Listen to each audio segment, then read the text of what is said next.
She was not supposed to be there, not in his library, not in his estate, and certainly not standing in the middle of his Persian rug at midnight, holding a candle in one hand and a leather-bound volume of poetry in the other, wearing nothing but a simple white dressing gown, looking entirely too beautiful for a woman whose name he could not even recall. Adrian Blackwell, the 8th Duke of Ashford, a man so ruthlessly composed that even Parliament feared him, stood in the doorway of his own library and felt, for the first time in 11 years, something he could not immediately name. He stepped inside. She spun around. The candle flickered, and the look on her face, not fear, but pure, indignant irritation, made him want to smile. He didn't. He had not smiled in a very long time.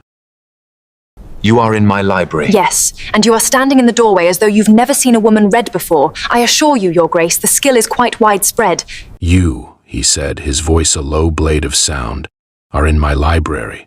She set the book down with a deliberate calm that was almost insulting.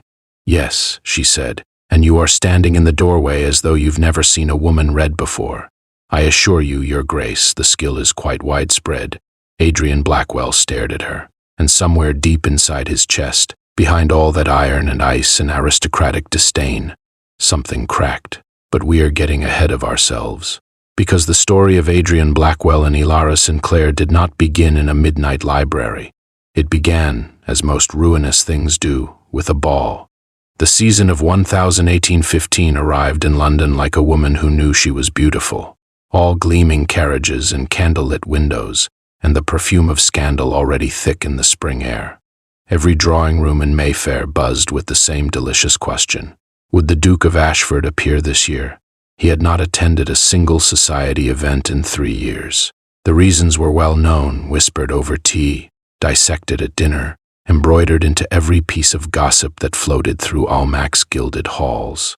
3 years ago, Adrian Blackwell had been engaged to Lady Constance Fairfax, the most celebrated beauty of her generation, golden-haired, graceful, desired by every man in England. The engagement had been announced at the height of the season. The wedding date was set. The church was booked. And then Lady Constance had run off to the continent with a Venetian count, leaving nothing behind but a brief, perfectly worded letter and the wreckage of a duke's pride. Adrian had not spoken of it. He had not raged about it, not publicly. He had simply closed. Like a great house shuttered against winter, he had retreated behind his title, his estate at Blackmore, and a reputation for being the coldest man alive.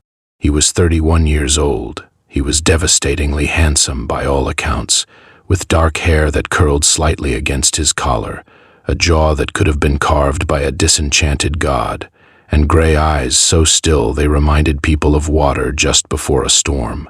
He was also reportedly utterly impossible to love. This, of course, only made London want him more. And into this world, glittering, treacherous, beautiful London, arrived Miss Elara Sinclair. She came not in a grand carriage. She came in a hired hackney, sitting beside Lady Dorothea Wyndham, who was her employer. Elara was 24 years old, the eldest daughter of the late Viscount Aldenmere, whose gambling debts had consumed his estate so completely that when he died, he left his daughters nothing but good breeding and unpaid bills. Elara had done what any sensible eldest daughter would do. She had not wept. She had not begged.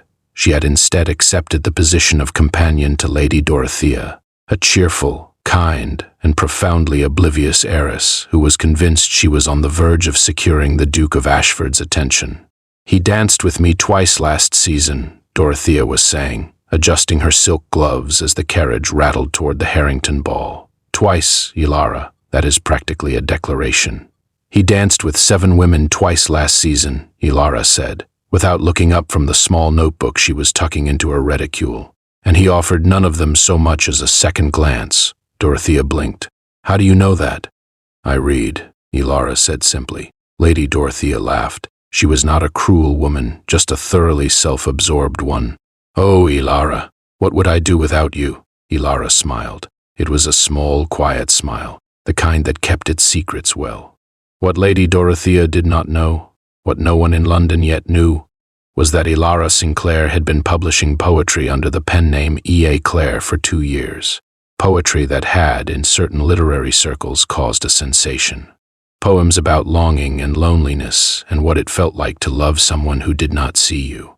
They had been called breathtaking, devastating, and achingly true by the London Literary Review. Their author, as far as the world was concerned, did not exist. Elara preferred it that way. Poetry was the one thing in her diminished life that still belonged entirely to herself. The Harrington Ball was magnificent, a cascade of candlelight and white roses and silk gowns moving like clouds through the gilded ballroom. Elara stood beside Lady Dorothea near the refreshment table, entirely decorative and entirely invisible, which was exactly how companions were meant to be. She was watching the couples on the floor, already composing a line in her head. They dance in borrowed light, each partner playing at grace they do not feel.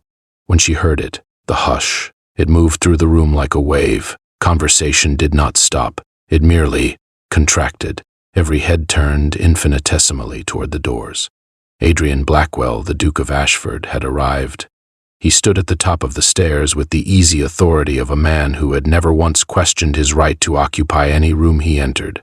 He wore black almost entirely. Black coat, black waistcoat, white cravat, and a single signet ring on his right hand. No decorative frippery, no fashionable nonsense. He looked like a man who had come to collect a debt and intended to be home by midnight. Lady Dorothea made a sound that was almost a squeak. Elara looked at him. She looked at him the way she looked at everything. Carefully, honestly, without pretense. And what she saw was not what the room saw. The room saw power, elegance, and the most eligible bachelor in England. Elara saw something else.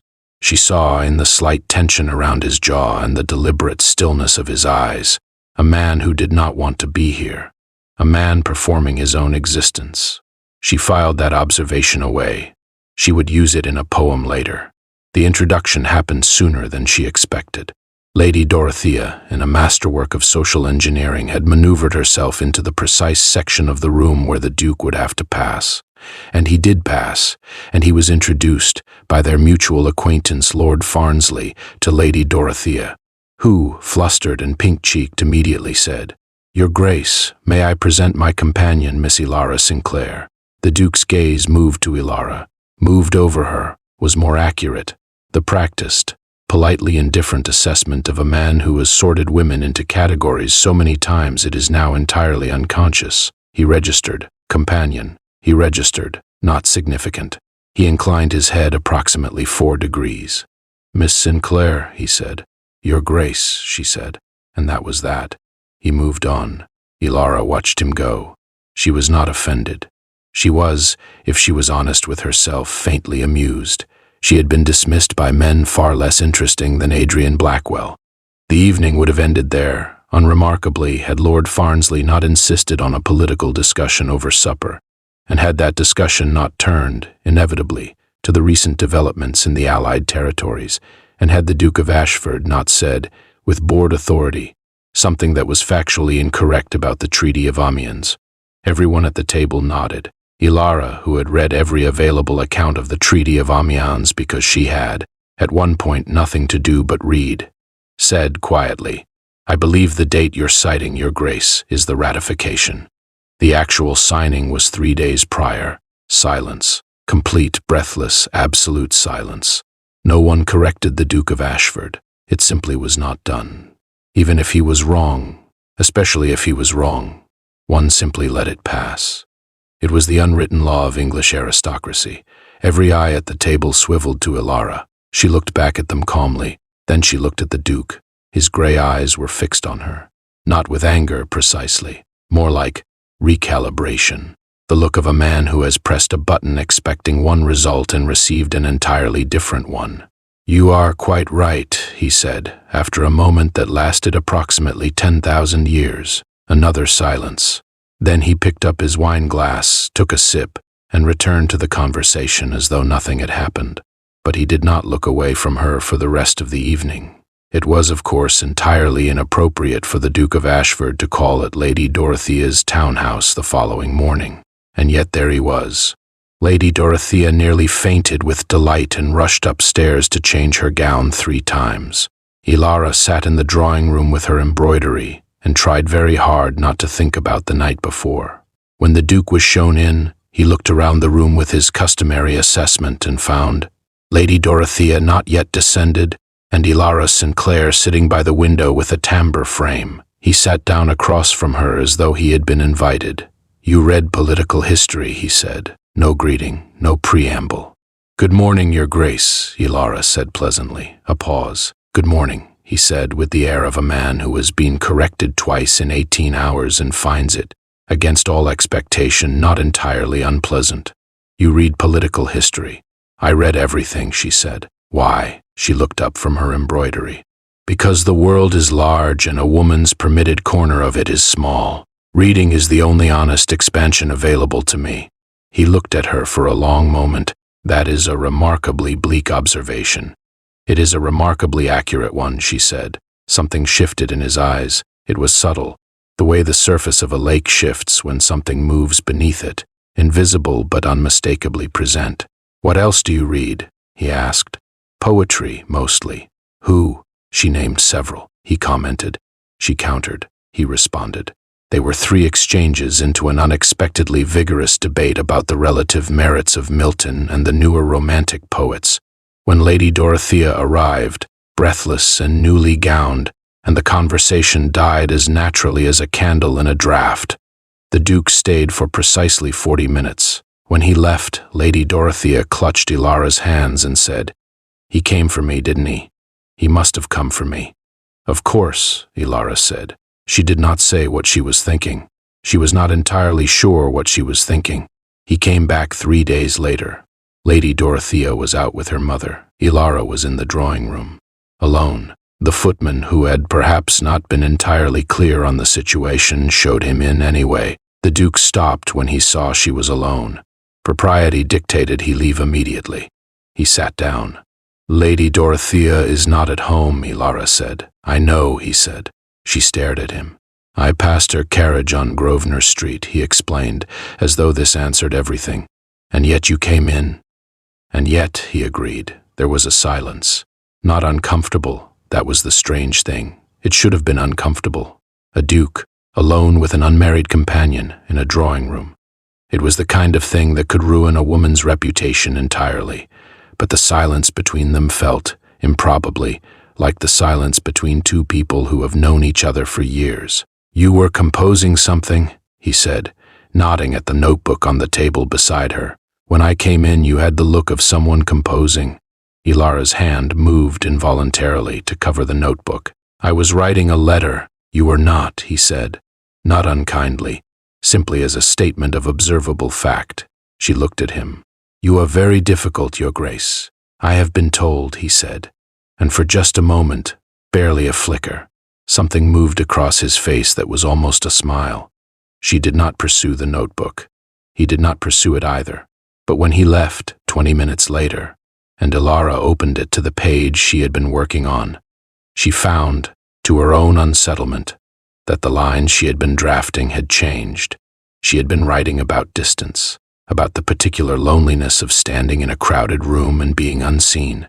And now she was writing about eyes the color of a winter sky. She closed the notebook firmly.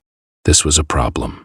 Lord Percival Crane arrived at the Pemberton dinner party with the particular energy of a man who has an agenda. He is dressed up very prettily. He was handsome in the conventional sense.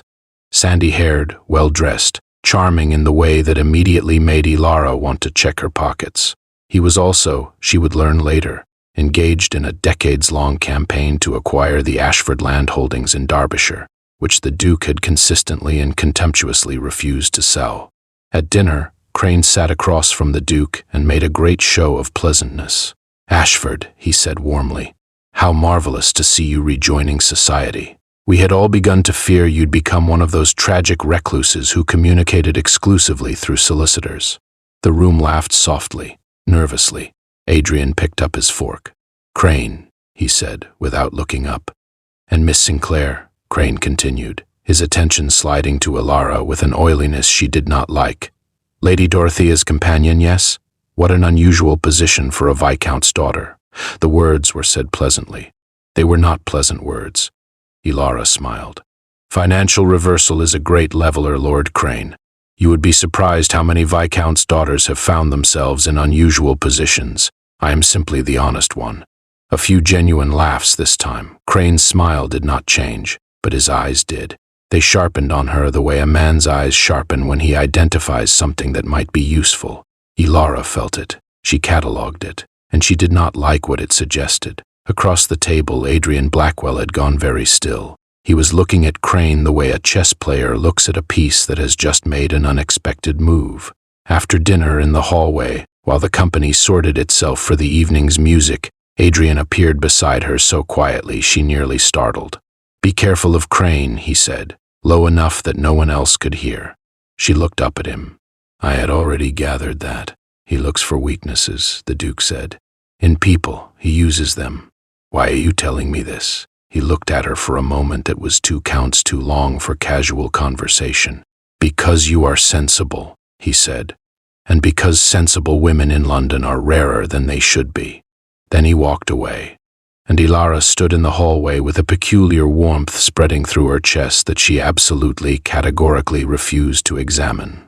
The Ashford estate on the edge of Mayfair was one of the finest townhouses in London. 5 stories of cream-colored stone and iron railings, with a library that occupied the entire 2nd floor of the east wing. The Duke had opened it, in a small burst of uncharacteristic social grace, for the benefit of a literary society meeting hosted by Lady Dorothea's mother. Elara attended as companion. She had no expectation of seeing the library. Companions did not wander estates. They stood near doors and smiled and waited. But Lady Dorothea's mother had commanded the servants' full attention for her arrangements, and Lady Dorothea was deep in conversation with 3 other young women who did not require a companion's assistance, and Elara had, for just a moment, allowed herself to follow the east corridor, and the light under the door at the end of it, and the very faint, very irresistible smell of old books. She had not expected the library to be so large, or so beautiful. Shelves from floor to ceiling with rolling ladders on iron rails, a fireplace tall enough to stand in, leather chairs and reading tables and a globe as big as a carriage wheel, and books, thousands of them, organized with a fastidiousness that suggested the Duke had arranged them himself. She had been there for perhaps 20 minutes, sitting cross-legged on the floor with a volume of lesser-known Elizabethan verse, when she heard the footstep behind her. She turned. He was there. "You," he said, "are in my library. Yes, and you are standing in the doorway as though you've never seen a woman read before." He stepped inside. He looked at the book in her hands. He said nothing for a moment. "Edmund Spenser's lesser works," he said at last. "Most people do not get past the Fairy Queen." "Most people are cowards," she said. He almost smiled. He crossed to the shelf nearest her and pulled out a volume with the ease of a man who knows his library by feel. He sat down in the chair beside the fire, not opposite her, not at a polite distance, but simply the nearest chair, and opened the book. "You may stay," he said, "if you are quiet." "I am always quiet," she said. "You are almost never quiet," he said. "But your particular brand of noise is not objectionable." She was quiet. He was quiet. The fire crackled. Outside, faintly, the sounds of the literary society drifted through the house like water through stone. It was, Elara thought, the most peaceful she had felt in years. After some time, she did not know how long, she heard him say quietly, "Do you know E.A. Clare?" Her heart stopped. She kept her eyes on her page. "The poet?" "Yes, I know of them. The poems have been reviewed rather well." "Rather well," he repeated, with a soft scoff that was not dismissive. "They are the finest work published in England in the last 10 years. Whoever Clare is, they understand loneliness with a precision that is almost painful to read." She did not speak. "There is one," he continued, and she heard him lean forward slightly, called The Glass Room, about being visible to everyone except the one person whose gaze you want. "I have read it perhaps 20 times. Her throat tightened. She had written The Glass Room at 2 in the morning after a week of standing in drawing rooms as Lady Dorothea's companion, invisible and aching with it. "It is a remarkable poem," she managed. "Do you know who Clare is?" he asked. "No," she said. "I don't." A silence. "Pity," he said. "I should like to tell them that their work mattered, that it said something true." Elara stared at the page of her book. She could not read a single word. "I'm sure they would be glad to know," she said at last. She left shortly after, and she walked down the corridor with her heart full of something terrifying and enormous and entirely inconvenient, something she recognized, with the grim clarity of a woman who has read enough poetry to know its symptoms, as the beginning of love. Lord Crane moved quickly. She would learn later that he had been watching her for 2 weeks before he acted, tracking her movements through the house, noting that the Duke's visits to Lady Dorothea's home occurred with suspicious regularity, and that a certain companion was almost always present. He had seen what others had been too polite or too distracted to notice, that Adrian Blackwell, Duke of Ashford, was not calling for Lady Dorothea, and he had seen exactly how to use it. On the night of the Duchess of Wellmore's evening party, Crane ensured, through the careful management of a bribed footman, that the East Library of the Ashford townhouse, used for the party's private card game room, would be accessible from the garden. He also ensured that Elara, sent to retrieve Lady Dorothea's shawl from the cloakroom, would pass the library door at precisely the moment it was found to be open. She stepped inside for 2 seconds, just 2, to leave the shawl she had mistakenly collected with the other wraps on the library table. And that was when the doors opened from the main corridor, and Lord Crane entered with 6 people behind him, including 2 senior society matrons, a reporter from the London Illustrated Gazette, and the Duke of Ashford himself, summoned on the pretext of a question about the card tables. The scene, to any onlooker, was clear. A young unmarried woman, alone in the Duke's private library at night. Elara turned. She saw the crowd. She saw Crane smile, small, satisfied, surgical. And she saw Adrian. His face was stone. He looked at Crane. He looked at Elara. He looked at the 2 matrons who were already calculating the exact social damage in the way that matrons had been calculating social damage since the Restoration. "Miss Sinclair," said Mrs. Althorpe, the most senior matron present, in a voice like a sealed verdict. How unexpected. The room held its breath. Everyone understood the moment. The geometry of it was unmistakable. A woman's reputation destroyed in a single instant. A duke who must choose between acknowledging a scandal or walking away. Lord Crane watching from the doorway with the patience of a man who has set a trap and waited. The reporter's pencil was already moving. Elara raised her chin. She did not flinch. If she was going to be destroyed, she would be destroyed standing upright. Then Adrian Blackwell stepped forward. "Mrs. Althorpe," he said, in that voice that people described later as the sound of quiet authority that does not need to raise itself. "How fortunate that you are here. I had intended to make this announcement at a rather more formal occasion, but I see no reason to delay." He crossed the room. He stopped beside Elara. He looked down at her, and in his gray eyes was something she had never seen there before. Not calculation, not social chess, but something raw and decided and irreversible. "Miss Sinclair has done me the great honor," he said, loudly enough for every person in the room to hear, "of agreeing to become my wife." The announcement was the talk of London for a fortnight. A duke and a companion. Ashford and a viscount's penniless daughter.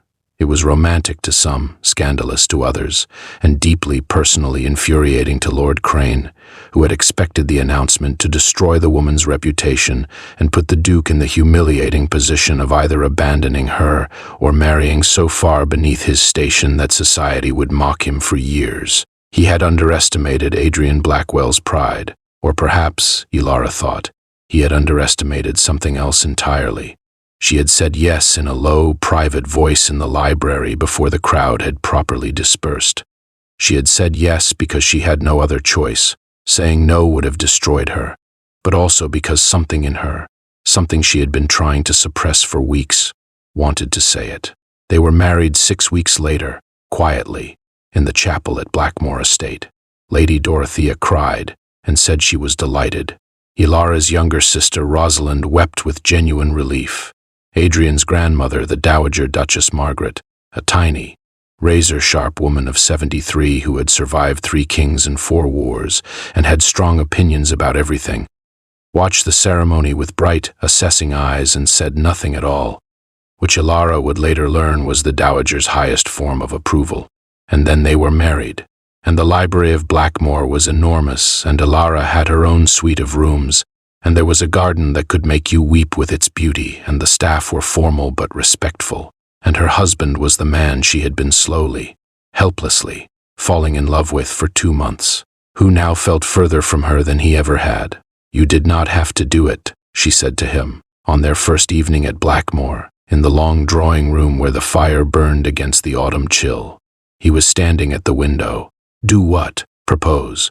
You could have denied any association. You could have let me. You had no obligation." He turned from the window.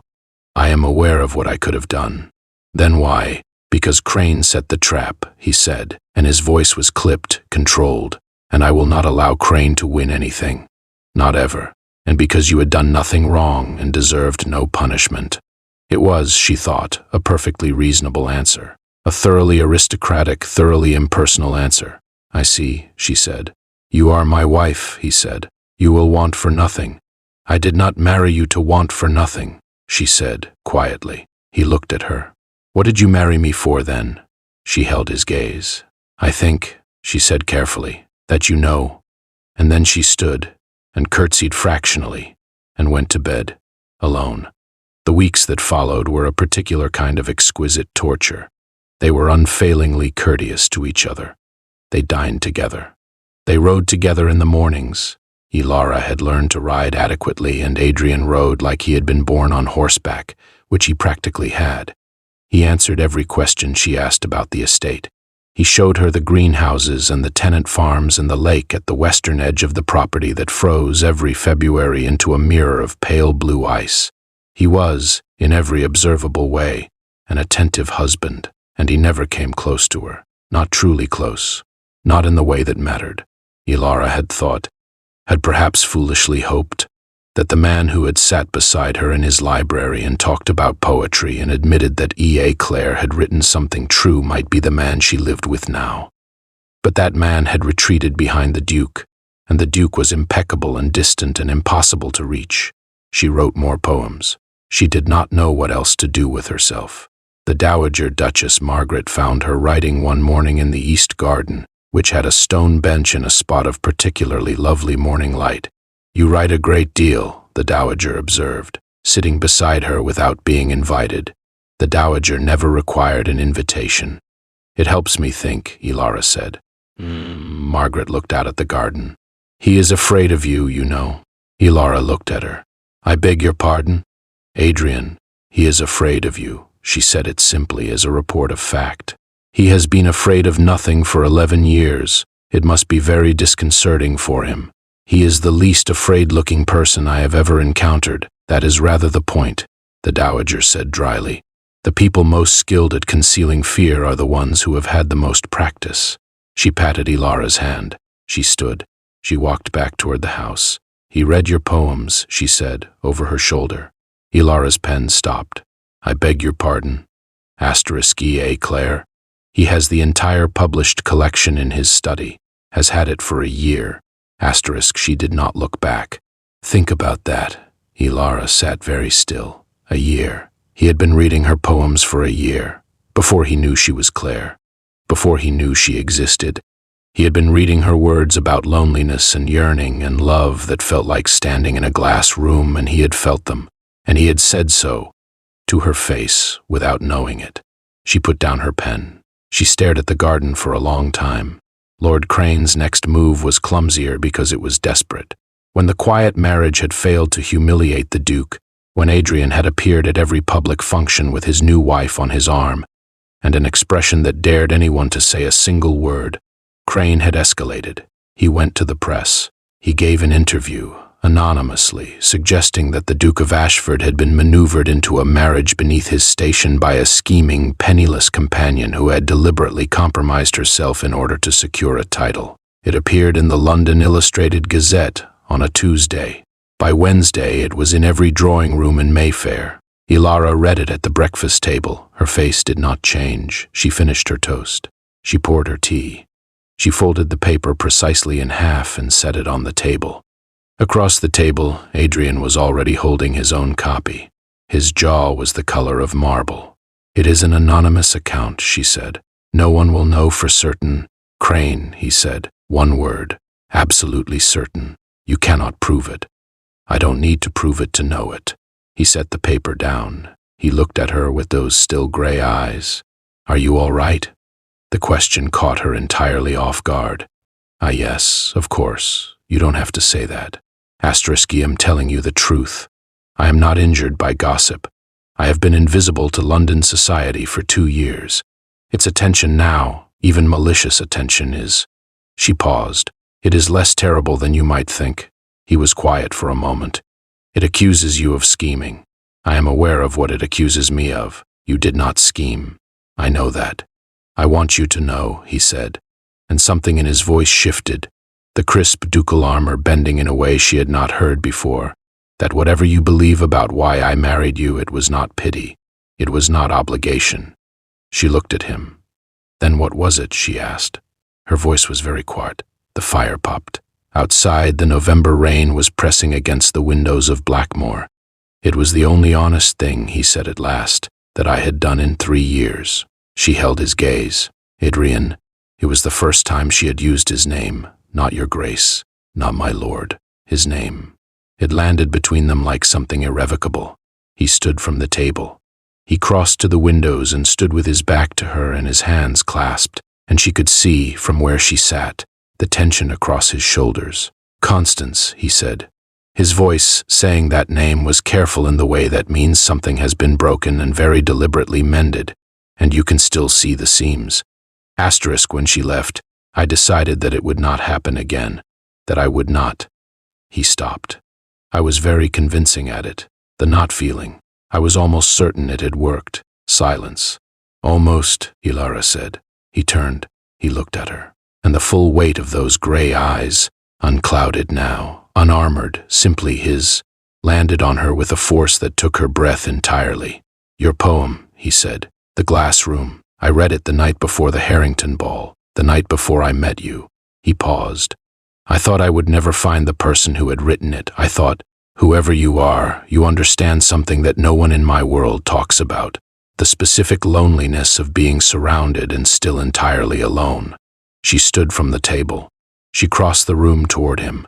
I wrote it, she said, sitting in Lady Dorothea's drawing room, 2 weeks before the Harrington ball. He went very still. You, he said. E.A. Clare, she said. Elara Adeline Clare Sinclair. I took my middle names. The look on his face. She would try, later, to write it down and would find that she couldn't. It was too large for words. It was recognition and revelation and something that was very close to wonder. You have been, he said slowly, in my library, reading, telling me about the Treaty of Amiens, arguing about Milton, existing in my house for 3 months. Yes, and all this time you were the person who... He stopped. He looked at the ceiling briefly, in the way of a man recalibrating everything he knows. I should have told you sooner, she said. I was afraid. Of what? That it would change how you read them. That you would look at the poems and see me instead, and they would mean something smaller. Elara. He said her name the way she had said his, like something final, like a door opening. Nothing about you is smaller than what I expected. She was standing very close to him now, close enough that she could see the slight unevenness of his breathing. I did not marry you out of obligation, he said, asterisk or pity, or to defeat Crane. Those were all, they were excuses. Reasons I told myself because I had decided not to feel things and I did not know what to do when I started feeling them again. He looked at her steadily. I married you because the alternative, watching you leave, watching you go back to drawing rooms where no one saw you, was insupportable. I could not bear it. You could have just said so, she said. Her voice was not quite steady. I am saying so now. You are several months late. I am aware. She looked up at him. I love you, she said, simply, directly, without performance or decoration, because she was Elara Sinclair and she had never been very good at pretending things were less than they were. I have loved you since you told me that a poem mattered, that it said something true. You were talking about my poem and you didn't know it, and her throat tightened. I have been writing about longing my whole life, and I didn't know what I was writing toward until I knew you. His hand came up.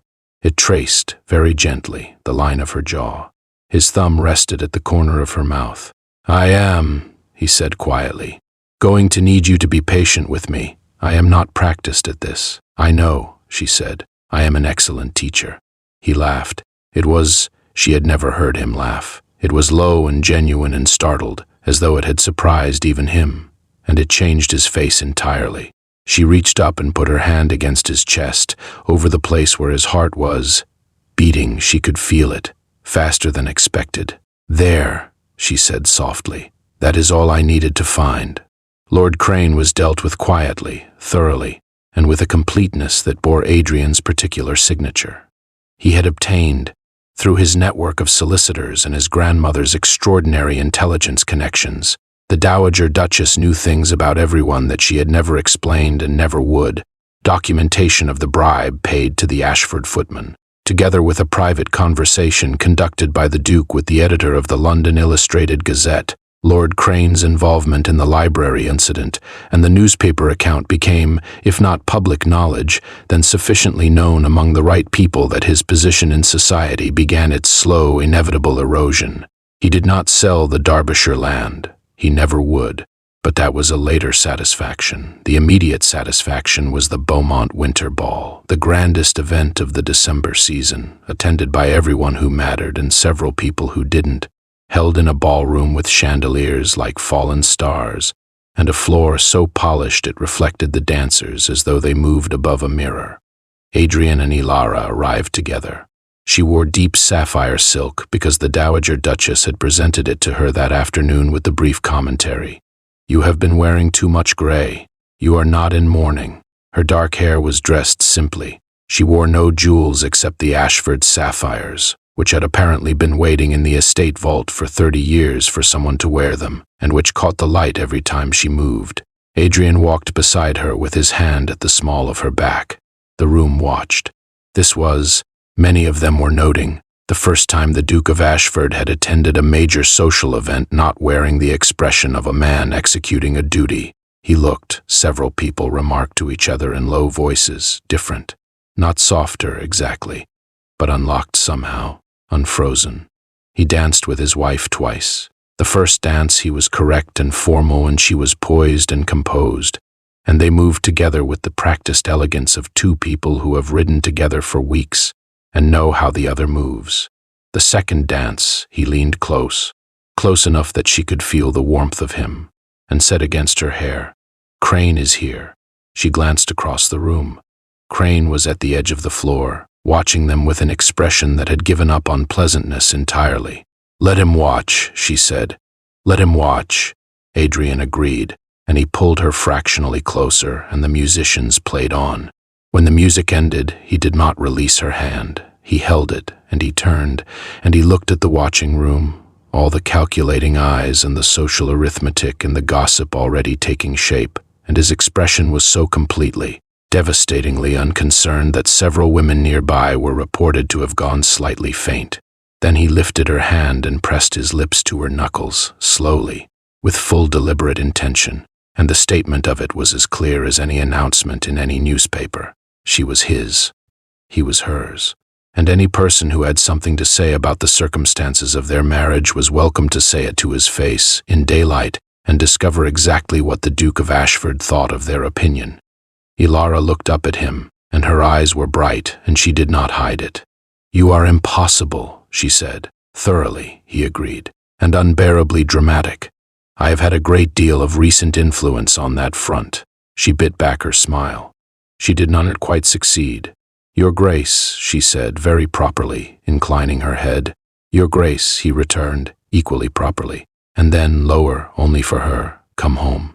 The published collection of poems by E.A. Clare, released in the spring of 1816, included a new sequence of 12 verses under the title, Found. They were different from Clare's earlier work. Reviewers noted the change immediately.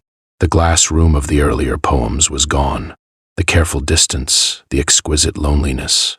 In its place was something warmer, more specific, and more vulnerable. Poems about fireplaces in winter, and the particular weight of a hand held deliberately, and the look on a man's face the moment he stops pretending he is made entirely of stone. The London Literary Review called it the finest romantic sequence published in the English language in living memory. They did not know who Claire was. They marveled, as they always had, at the specificity of the emotion, the sense that whoever wrote these words was writing about something precise and real. In the library at Blackmore, in the leather chair beside the fire, Adrian Blackwell read the new collection. His wife sat across from him, her legs curled beneath her on the chaise, writing something in her notebook with her characteristic focus. Small frown, bottom lip caught between her teeth, utterly oblivious to anything but the line she was working on. He reached the final poem in the sequence. He read it twice. Then he set the book down. His gray eyes, he read aloud, are the precise color of winter sky before it decides to snow, holding every possibility, having chosen none. She looked up. I see, he said, that restraint is not a consistent feature of your work. I write what is true, she said. And is that true? She looked at him, unhurried, honest, entirely herself. Yes. He was quiet for a moment. Then, for the record, the eyes of the woman I love are the precise color of, don't, she said, laughing, of dark honey when the light catches them, and I have been thinking about how to describe it for 6 months. She was still laughing, soft and full. She shook her head. You are learning terrible habits. From an excellent teacher, he said. He picked up his book again. She returned to her notebook. The fire crackled. The winter gardens at Blackmore lay under their first snow outside the library windows, white and clean and perfectly, extravagantly still. And in the margins of the final page of his copy of Found, the Duke of Ashford, in handwriting that was precise and contained and gave very little away, had written 4 words, every word, all true. They say the Duke of Ashford never smiled in public. Those who said it were simply looking in the wrong direction. He smiled in libraries. He smiled at breakfast tables over newspapers when his wife said something that was entirely too sharp and entirely too accurate to pretend he hadn't heard. He smiled in winter gardens and in ballrooms and in the private moments that belong to no one else, the moments that don't make it into the gossip columns or the society pages, or the long memory of a glittering, treacherous season. He smiled when she read him something she had written and watched his face to see if it was true. It always was, because Elara Sinclair, the penniless companion, the invisible daughter, the woman the world had placed at the very edge of its attention, had done what her poems had always promised she could do. She had found the glass room, she had walked through the wall, and she had brought a very cold, very proud, very wonderfully complicated man in from the dark, not with schemes, not with beauty, though she had that, with words, with honesty, with the absolute and unshakable conviction that the truth, however inconvenient, however exposed, was always the most powerful thing in any room. She had been right. She always was.